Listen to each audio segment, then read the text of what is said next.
All right, we are back in the series, another episode of Satan's Trap.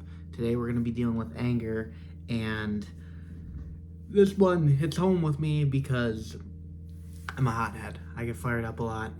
I wear my heart on my sleeve, and unfortunately, it shows a lot of the time. I've really had to reel myself back, control my emotions, understand that I should stop being quick to anger. So let's get into it. Let's talk about the spiritual danger of anger. James 1:19-20.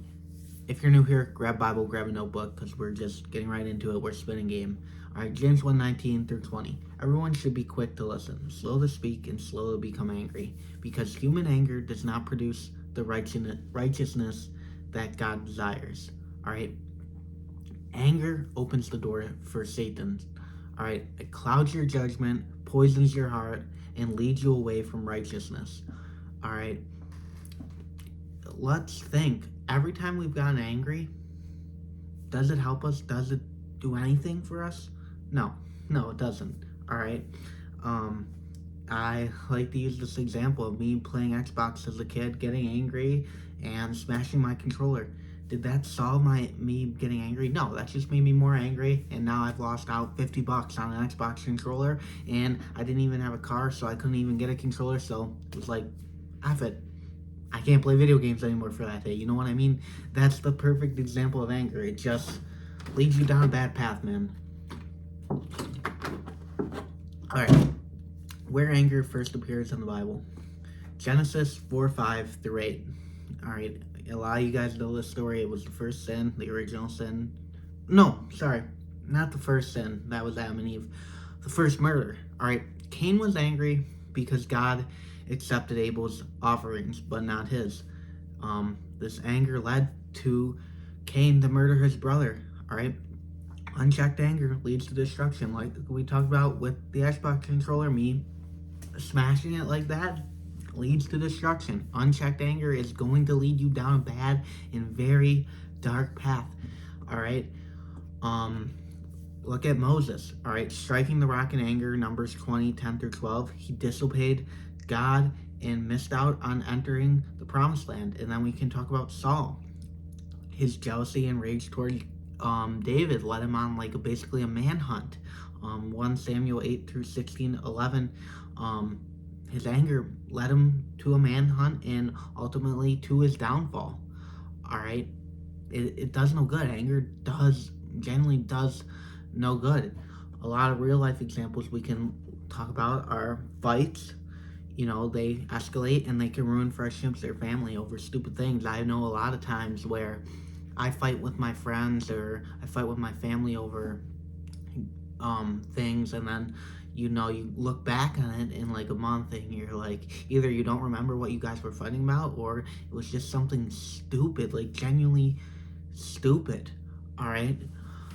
And it's a shame because I know a lot of people who fight over the stupidest little things. Literally, my one buddy took a pencil from another kid and they were fighting for 3 weeks, and sometimes it can lead to ruined relationships, ruined friendships, things like that, all because over stupid things. Because a lot of us are quick to anger. We're impatient. We want what we want now. We don't want people to mess with us. We want all these certain things.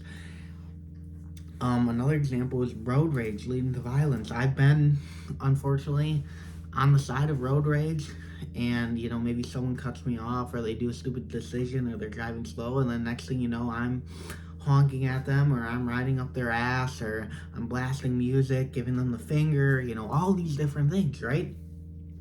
And I'm not the victim of road rage. I'm most likely the one who's doing the road rage, but I've had to learn to calm myself down when I'm driving.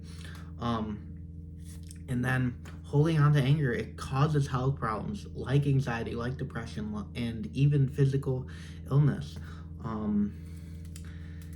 I forget the book. It's by Dale Carnegie. I think it's How to Start Worrying and Stop Living, but it talks about how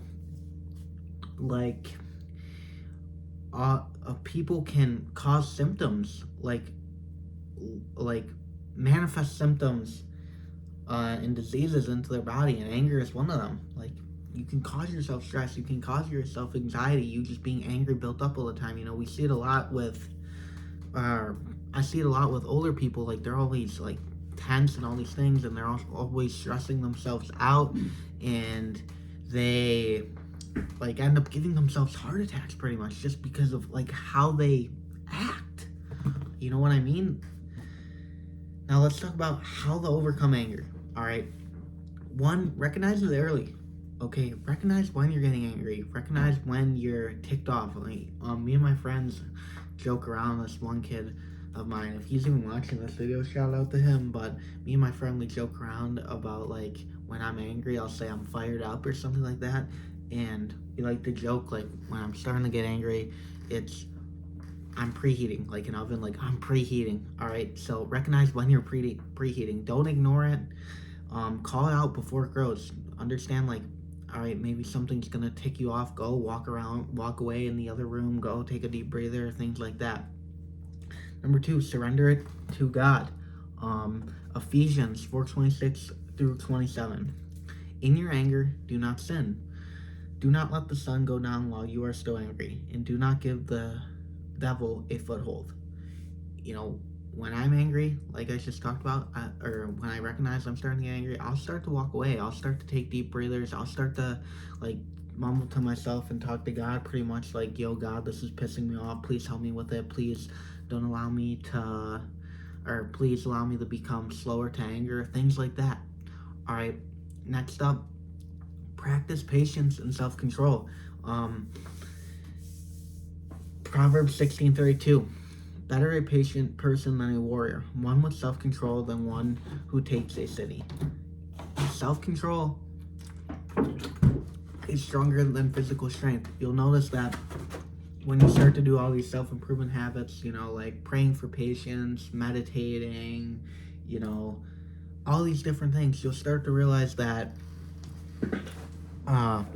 you'll start to have better self-control. You'll start to be slower to anger. You'll start to like not let the little things affect you. And that's another thing. A lot of times the littlest things would tick me off. Maybe someone's chewing with their mouth open, or like they're driving slow, or just little pet peeves. And I started to understand, and when I grow closer to God, that these little things, don't let them affect you. You only live life once, and there's no point. What is being angry gonna do?